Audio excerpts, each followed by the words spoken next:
Tak Aničko, jak se těšíte na dnešní přehlídku a jak se na ní připravujete? Na dnešnú prehliadku sa veľmi teším. Je to naozaj krásna prehliadka, sme v nádhernom prostredí. Môžem povedať, že jedna z najkrajších, ako som išla. A pripravila som sa na to asi tak, ani nie je, že moc dlho. To je také moje nastavenie, zvyk, takže nejaká extra príprava na to nemusela byť. Objevuje se stále ještě tréma, nebo už je to spíš taková rutina? Ja si myslím, že trému má každý, ale záleží, ako sa to človek naučí zvládať časom. Takže časom sa už každý ostriela a vždy je to lepšie. Jaký je třeba váš největší sen v této branži v oblasti modelingu?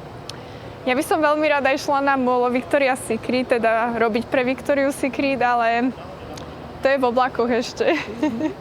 Vy jste se, Aničko, před pár lety účastnila jedné slovenské reality show, tak mě by zajímalo, co pro vás bylo těžší, jestli ta reality show nebo účast na Miss. Tak určite bola pre mňa ťažšia tá reality show, pretože som bola poprvé som vtedy vyšla von zo svojej komfortnej zóny. Je to vlastne trošku iné ako ten modeling, aj Miss.